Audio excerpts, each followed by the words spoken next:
Born in 1792, Percy Shelley was part of the radical anti-establishment generation of writers who became known as the Romantics. Percy Shelley was a rebel and a revolutionary. A lot of his works were overtly political. Ozymandias the poem definitely has its roots in the democracy and the nationalism that was raging across Europe at the time. Described as being part of the second generation of Romantic poets, Shelley was deeply respectful of nature and also sceptical of humanity's attempts to dominate it. Similar to Blake, Shelley was also fiercely against the establishment. In fact, he famously got expelled from Oxford University from writing a paper on atheism. It's believed that Percy Shelley wrote this sonnet in competition with his friend Horace Smith.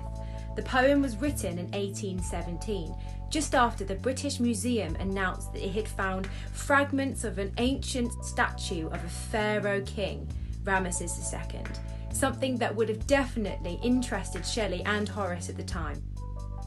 Shelley may well have heard of these acquisitions, and he may have been motivated to write about the statue's remains. For most people, it's Shelley's keen interest in challenging conventions, both political and poetic, that we absolutely thrive off when reading his poetry today. Before we get stuck into the poem, it's important to remember the following. Shelley's poem Ozymandias is a warning about the transience of power. It's an assertion of humanity's impotence compared to that of the natural world. Shelley himself was fiercely against the establishment, and he challenged the conventions, both political and poetic. That's a lot of information to take in at one stage, so let's just pause and summarise. Percy Shelley's poem tells the story of a broken statue depicting a once powerful ruler. It shows how time and nature has destroyed the statue and the legacy of the tyrant. Within the poem, Shelley mocks the establishment and highlights the transience of power. Now let's remind ourselves of the poem itself. I met a traveller from an antique land who said, "Two vast and trunkless legs of stone stand in the desert. Near them, on the sand, half sunk, a shattered visage lies, whose frown and wrinkled lip and sneer of cold command tell that its sculptor well those passions read which yet survive. Stamped on these lifeless things, the hand that mocked them and the heart that fed. And on the pedestal, these words appear. My name is Ozymandias, King of Kings. Look on my works, ye mighty, and despair. Nothing beside remains. Round the decay of that colossal wreck, boundless and bare, the lone and level sands stretch far away." Let's have a look at the first line of this poem. It's almost mythical, painting a picture of an antique land and recounting the wonders of a great statue hidden for hundreds of years. It's through this line that Shelley immediately presents the power of words. This is merely a story, hearsay, someone's legacy, told from the perspective of the poetic voice. It's here that the story begins. Remember that it's the way in which a story is told that presents a character or a person in a certain way. It's within the speaker's power of storytelling that presents the great dominance of Ozymandias. Arguably, the poem presents us with a framed narrative, a story within a main story. In Ozymandias, the narrator claims to have met a traveller who tells them of their own experience in a distant desert. Think carefully here. We have someone else recounting the story that they heard initially from a traveller. This again shows the power of words and legacy. Without this storytelling, we wouldn't even know the statue existed. In the next part of the poem, Shelley establishes his setting. He presents us with this vast and intimidating landscape. Reflect on some of the lines that come later on in the poem and think about why it was so important to present the landscape in this way. Notice how Shelley sets up his setting and try to feel that wonder and isolation that it presents. Take note of the paradox of the vast yet trunkless legs of stone. The description is almost almighty with the vast, yet non-existent with the trunkless. Listen also to the sibilance. It sounds like the sand blowing across the barren desert, almost snake-like, heightening the isolation and deception of this once great king, now merely a crumbled statue. It is also important to notice the clever use of form in this poem. Shelley uses broken lines, enjambment and caesura to replicate the crumbling and broken statue. Look at the way this speaker describes the statue. The personified image of the frowning, sneering and wrinkled lip presents a ruler that intimidated and belittled his subjects. The sneer in particular could represent his pride, his arrogance, and the disgust and disdain he had towards others. Notice also the alliterative C of this line, the cold command. It's quite cutting and aggressive, again representative of the type of ruler Ozymandias may have been. This interesting description of the face makes it impossible to ignore how the speaker also felt the intimidation of the face of the statue, even though what they were looking at were just the remains. It's as if this once great ruler still dominates even after death. In this line we start to get a real sense of the irony. The face is half sunk and therefore half hidden by the sands. The face itself is shattered, broken, fragmented. It's no longer whole, physically or metaphorically. Perhaps the word lies could have a double meaning here. The statue literally lies in the ground, but it also could be metaphorical, perhaps a reference to the lies and deceits of the tyrants, rulers, and ultimately the establishment. It could be said that the sunk and shattered physical image of the statue is representative of how tyrannical power sinks and shatters as time goes on.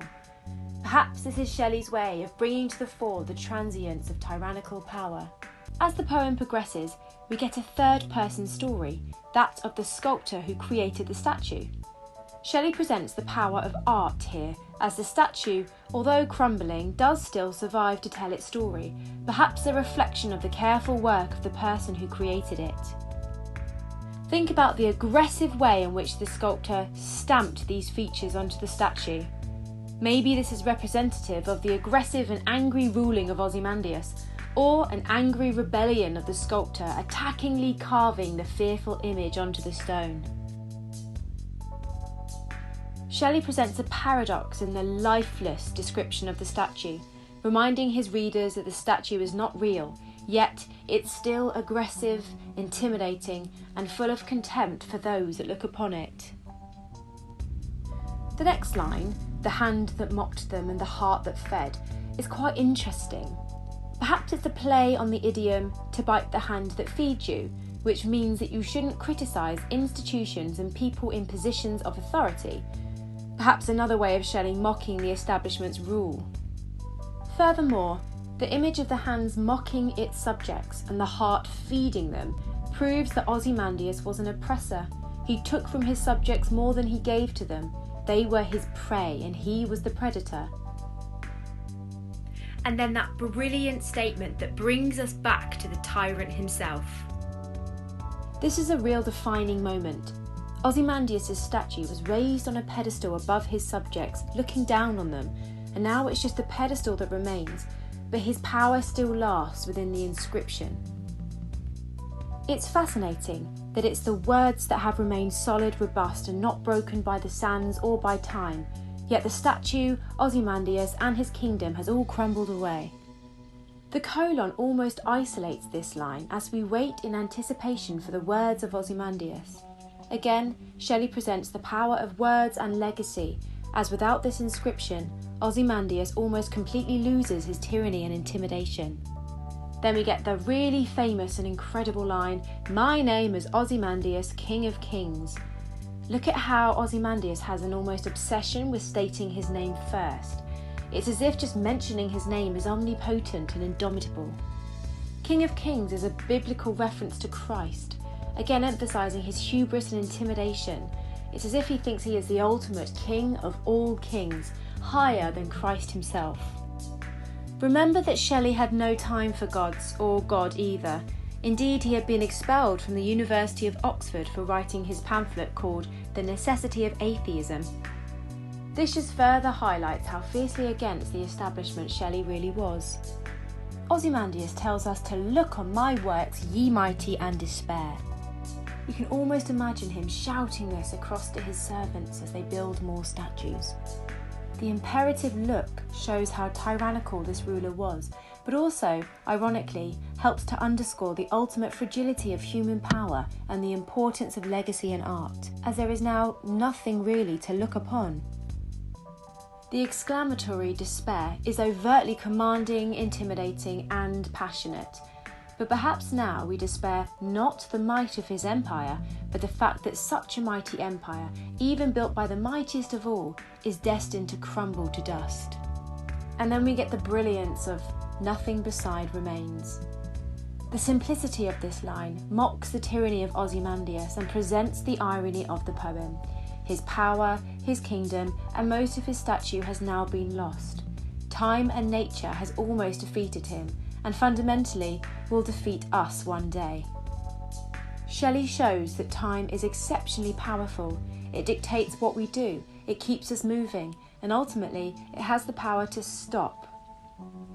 Perhaps time, in this poem, is the most powerful. The oxymoron of colossal wreck shows the contradiction in the poem of Ozymandias' self-perception of immortality and the reality that all earthly power will pass away, leaving the world boundless and bare. The idea that the statue has not just fallen but decays is a pronouncement about the ephemeral nature of power and, in turn, to implicitly critique tyranny. Power corrupts and decays. Although the poem only discusses Ozymandias, it implies that all rulers, dynasties and political regimes will eventually crumble as well, as nothing can withstand time. The desert's power is emphasised over that of Ozymandias. It stretches vast and infinite. The only real legacy the king leaves is evidence of his pride and cruelty. Nothing beside remains. The final important idea to mention would be the clever and representative form of this poem. It's not classed as a conventional love sonnet, nor does it completely follow the rules of a Petrarchan sonnet. In fact, Shelley rebels and opposes the traditional poetic form, using irregular rhyme, rhythm and metre throughout. Ultimately, Shelley's metaphor, mythical narrative of a once great king, and ironic imagery creates that tension between the intelligent and the aesthetic, and gives this poem its lasting impact. We're now going to explore the big ideas of this poem, because remember, in your exam, it's the big ideas that you compare when looking at two poems. We don't just look at a line-by-line analysis of a singular poem, and we don't just feature spot. So let's have a look at a few ideas now.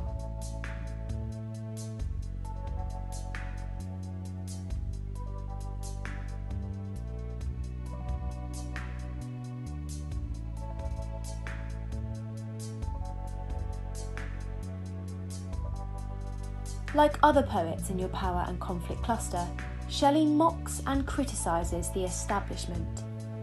Shelley also aims to show the injustice and corruption of tyranny and the oppression it could create. He most definitely highlights the transience of power. Shelley conveys the ultimate power of time, nature, and art. Finally, he illustrates how mortal power is not eternal or absolute. Think about those other poems from your power and conflict cluster that you could use to compare some of these big ideas to. Blake, for example, also mocks and criticises the establishment. We definitely get a sense of the corruption and tyranny in London. Tissue has a transience of power. There's definitely some sense of fragility in there. You get the idea. Please do go away and do your own research on this poem and others in the power and conflict cluster. In fact, why not do more research on Shelley himself? Do check out my other videos. I hope you've enjoyed it for today.